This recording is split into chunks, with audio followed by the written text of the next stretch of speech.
Magandang umaga po mga batang Pilipina. Magandang umaga po, ma'am. Bago tayo magsimula, kumain muna ang lahat para sa ating panalangin. Anong gagawin? Pag tayo ay nag-pray, hold your hands, close your eyes, and bow your head.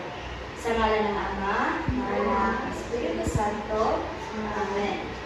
Ama namin, sumasalangit ka, Sambahin ang ngalan mo.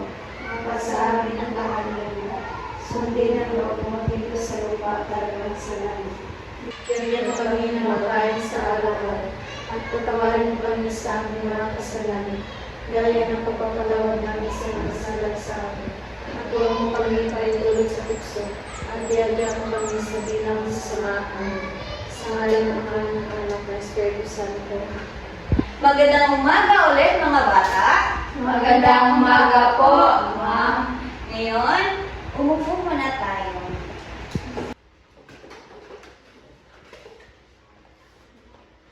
Ngayon, hindi mo na libro ang bubuksan natin, kundi ang ating mga puso.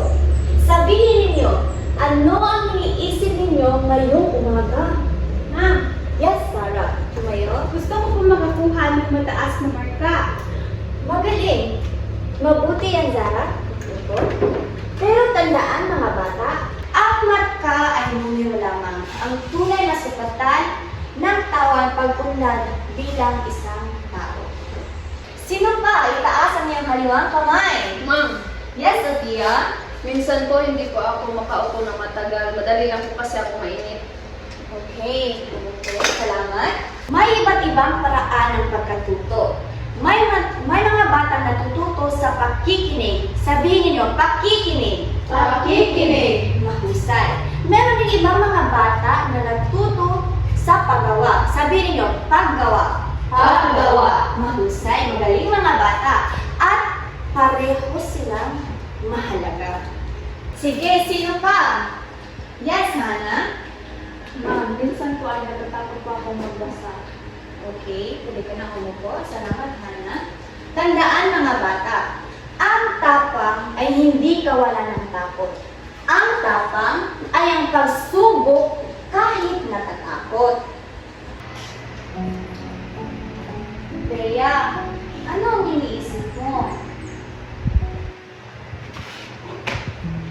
Ma'am, baka hindi po ako pagkagalin nila. Ang hirap po minsan. Bea, anak, ang hilak-lak ay may sarili pa na po ng mga anak. Hindi ka nahuhuli. Ikaw ay nasa sarili mo.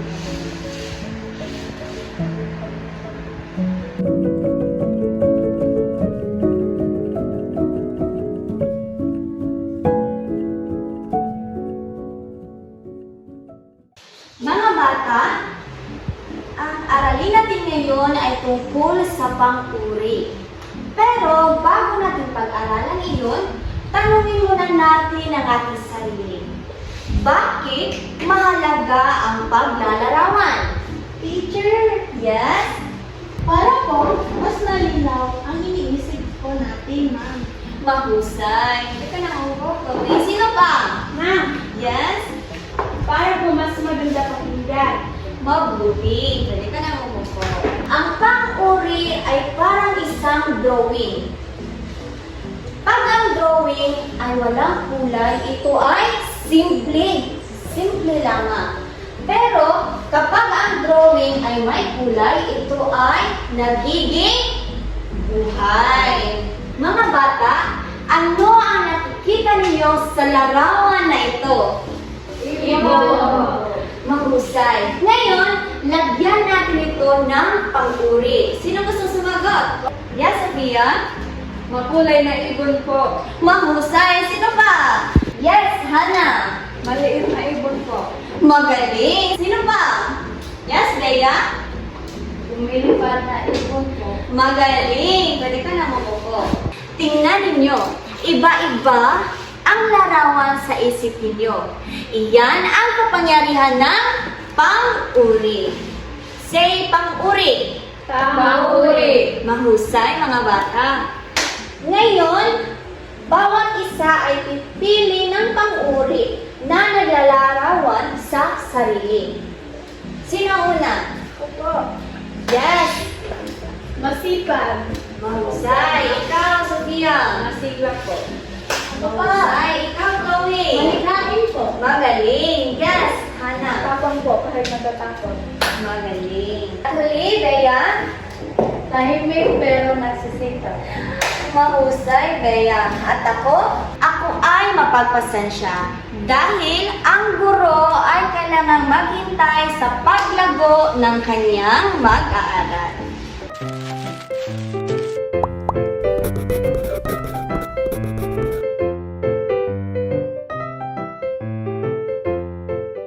Hana, pakibasa ng malakas ang panuto. Tukuyin ang mga pang-uri sa bawat kahon. Isulat sapat lang ang letra ng unang tinig ng pangalan ng bawat larawan. Sofia, tandaan natin, hindi magandang pagtawanan ng iyong kaklase pag nagkamali. Hana, gusto mo bang subukan ulit? Ito po. Tukuyin ang mga pang-uri sa bawat kahon. Isulat sapat lang ang letra ng unang tunog ng pangalan ng bawat larawan. Palakpakan natin si Hana. Mahusay, Hana. Ang pagiging Pilipino ay may iba't ibang wika at dapat nating ipagmalaki ito.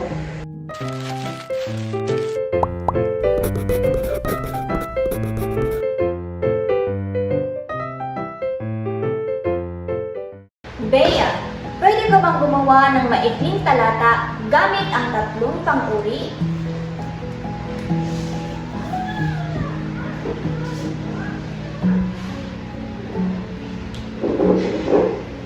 Ang tahimik ng umaga ay may malamig na hangin. Sa payapang lugar, may mabait na taong tumutulong sa iba. Wow! Napakahusay mo, Bea! Ang ganda mo man! O, di ba, Bea, nakita mo, ang boses mo ay mahalaga.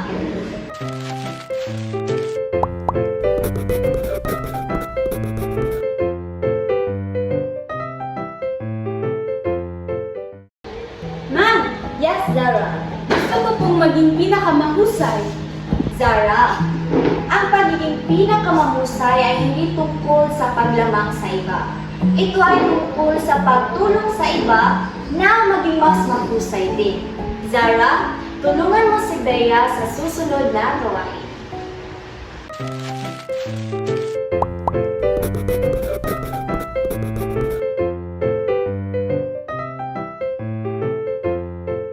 Okay, mga anak.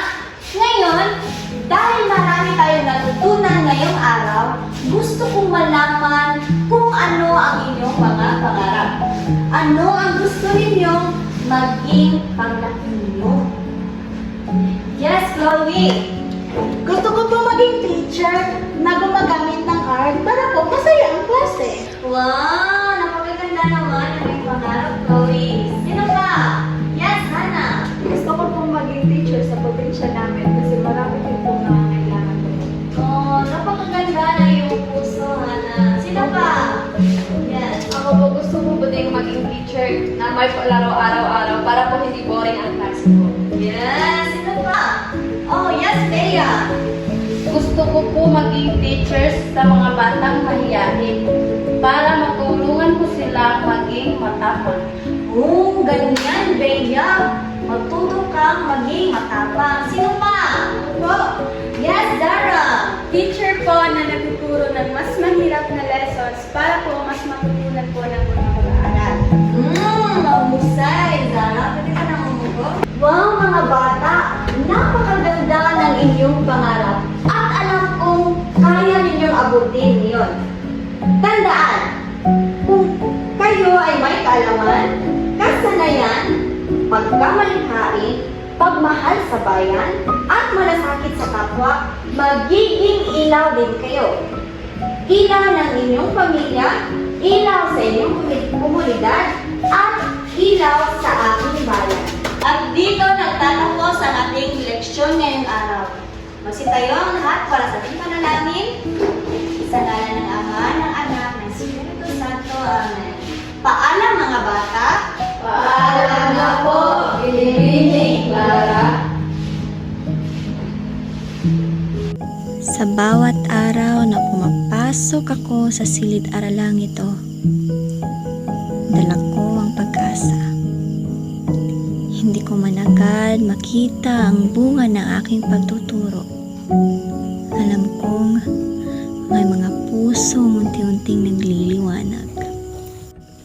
Si Bea na nagkaroon ng kumpiyansa, si Hannah na nagkaroon ng tapang, si Zara na natutong magpakumbaba, si Sofia na natutong umanawa, si Chloe na mas lalong naging malikhain, at marami pang iba. Mga batang may kanya-kanyang pangarap, mga batang minsang natakot, nasaktan, nagkamali, ngunit bumabangon. May mga araw na ako'y nagpapagod, may mga sandaling ako'y nagdududa.